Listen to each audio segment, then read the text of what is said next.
Imagine a car moving so fast that at full speed, it could cross a football field in less than 1 second.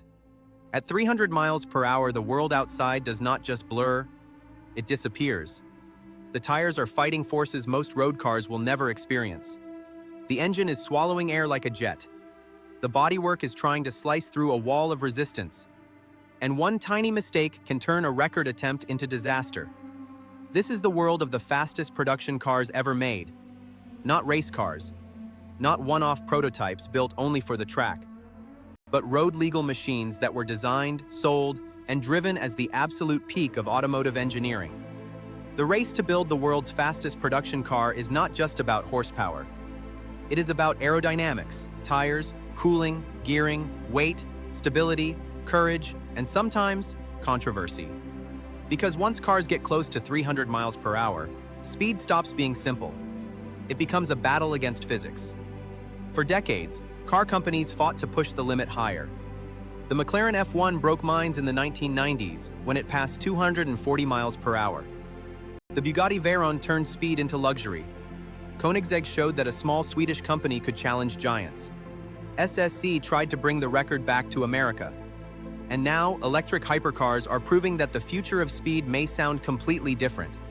So let's rank some of the fastest production cars ever and explain what made each one special. We'll start with one of the most famous names in speed, the Bugatti Veyron Supersport. When the original Bugatti Veyron arrived, it changed what people thought a road car could be. It had a quad turbocharged W16 engine, all-wheel drive, incredible luxury, and over 1,000 horsepower.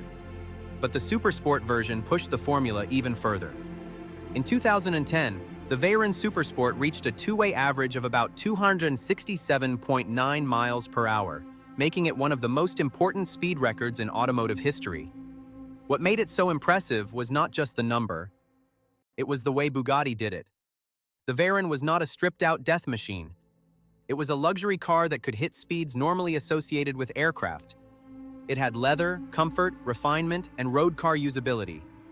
Bugatti's achievement was proving that extreme speed could be packaged with extreme luxury. The Veyron Supersport became the car that told the world the 250-mile-per-hour barrier was no longer enough. Then came Koenigsegg. In 2017, the Koenigsegg Agera RS delivered one of the cleanest and most respected speed records ever. On a closed public road in Nevada, it averaged around 277.9 miles per hour over 2 runs. That matters because official speed records usually require 2 passes in opposite directions. 1 run cancels out the effects of wind or slope. 2 runs make the number more credible. The Agera RS showed that Koenigsegg was not just a boutique hypercar company. It was a serious engineering threat. It used a twin-turbo V8, lightweight construction, clever aerodynamics, and insane attention to detail to beat much larger manufacturers. Where Bugatti used mass, cylinders, and luxury, Koenigsegg used lightness and efficiency. The Agera RS proved that to go fast, you do not always need the biggest engine, you need the best system.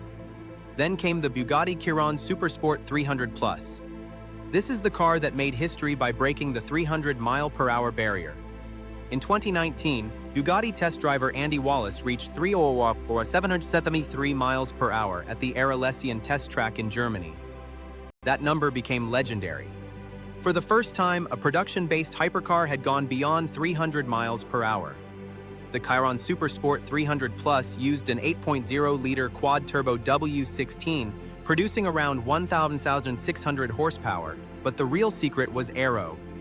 At those speeds, air becomes the enemy. Drag increases brutally. The car has to stay stable, but not create so much downforce that it slows itself down. That is why the Chiron Supersport 300+ had a long-tail body, smoother airflow, and an aerodynamic shape designed to reduce drag at extreme speed. But there is an important detail. The 304 mph run was one-directional, and the record car was not exactly the same as the customer cars. The production versions were limited to a lower top speed. So depending on how strict you are, the Chiron Supersport 300+ is either the first production-based car to break 300 miles per hour or a record-adjacent legend. Either way, it changed the speed conversation forever. Next is the SSC Tuatara. The Tuatara is one of the most controversial cars in modern speed history. SSC originally claimed an enormous top speed in 2020, but the run quickly came under scrutiny.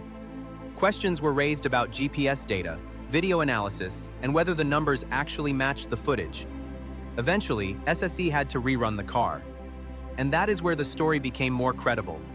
In 2021, the Tuatara achieved a two-way average of 282.9 miles per hour. Then in 2022, SSC recorded a one-way top speed of 295.0 miles per hour, with RaceLogic VB box systems used for validation. That makes the Tuatara one of the fastest road cars ever recorded, even if the controversy damaged the original claim. The car itself is built around a lightweight body and a twin-turbo V8 producing up to 1,750 horsepower on E85 fuel. Its shape is designed for low drag, and its goal has always been clear: beat Bugatti and Koenigsegg at their own game. The Tuatara story is a reminder that in the world of top speed records, the number is only part of the battle. Proof matters, transparency matters, and at 300 miles per hour, even the record itself has to survive scrutiny. Then we have the Koenigsegg Jesko Absolut. This car may be one of the most terrifyingly capable speed machines ever built. Koenigsegg designed the Jesko Absolut with one goal: maximum top speed. It uses a 5.0-liter twin-turbo V8 that can produce up to around 1,600 horsepower on E85 fuel. It has a low-drag body, long rear fins for stability, and a special 9-speed light-speed transmission designed for rapid gear changes. But here is the important part.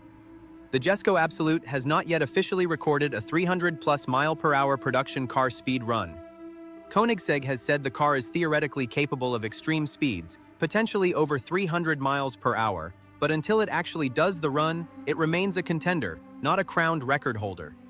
Still, it deserves a place in the story because it represents the next stage of the speed war. The question is not whether Koenigsegg has the engineering ability. The question is whether there is a safe enough place, the right tires, the right conditions, and the right moment to prove it. Because at this level, building the car is only half the challenge. Finding somewhere to unleash it is the other half. The Hennessey Venom F5 belongs in the same category, a 300-mile-per-hour hunter. Hennessey built the Venom F5 with a clear mission: break through the 300 mph barrier and challenge the fastest cars in the world. Its twin-turbocharged V8 produces more than 1,800 horsepower, and the car is designed around lightweight construction and low drag. But like the Jesko Absolut, the Venom F5 has not yet delivered a fully verified 300+ mile-per-hour production car record. That does not make it less impressive. It just means the story is still unfinished. Hennessey is chasing one of the hardest achievements in the car world, and the margins are brutal. At 250 miles per hour, you are already in hypercar territory. At 300, the tires, road surface, wind, cooling, driver confidence, and safety systems all have to work together perfectly. The Venom F5 is not just a car, it is a promise that America still wants a place in the top speed war. Now let's talk about a different kind of speed: electric speed. The Rimac Nevera proved that electric cars are not just about efficiency. They can be violently fast. With 4 electric motors producing 1,914 horsepower, the Nevera can launch with the kind of force that feels almost unreal. Its official top speed reached 258 miles per hour, making it one of the fastest electric production cars ever.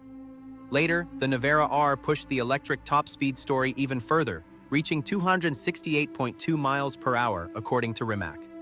But the Nevera's real magic is not only top speed, it is acceleration. Electric motors deliver instant torque. There is no waiting for turbos to spool. No traditional gear changes. Just immediate, brutal force. That gives electric hypercars a massive advantage from a standstill. The Nevera shows that the future of speed may not be about louder engines. It may be about software, batteries, torque vectoring, and electric motors spinning at impossible speeds. Then there is the McLaren Speedtail. The Speedtail is not the absolute fastest car on this list, but it is one of the most elegant. McLaren says the Speedtail reaches 250 miles per hour, making it the fastest McLaren ever. But unlike some hypercars that look aggressive and brutal, the Speedtail is smooth, long, and futuristic. It was designed as a Hyper GT, not just a track weapon. That means it focuses on speed, luxury, aerodynamics, and long-distance drama. Its teardrop shape, covered front wheels, hybrid powertrain, and central driving position connect it to McLaren's legendary F1, but in a more futuristic form. The Speedtail proves that speed does not always have to look angry. Sometimes the fastest shape is the cleanest one. Now, if we are talking about the newest edge of speed, we have to mention the Yangwang U9 Extreme. In 2025, reports said this Chinese electric hypercar reached 308.4 miles per hour at Germany's ATP Papenburg test track, making it one of the fastest production-intended cars ever recorded. Only 30 units are planned, and the car uses a 4-motor electric powertrain with enormous output. But like many top speed claims, context matters. Was it fully production specification? Was the run two-way? Was it independently recognized by the same standards as older records? Those are the kinds of questions that always follow extreme speed claims. Still, the bigger point is clear. Electric hypercars are no longer just challenging gasoline cars in acceleration. They are now coming for top speed too. And that changes the future of the fastest production car debate. So why is 300 miles per hour so difficult? The simple answer is air. The faster a car goes, the harder it has to fight drag. And drag does not increase gently. It rises dramatically with speed.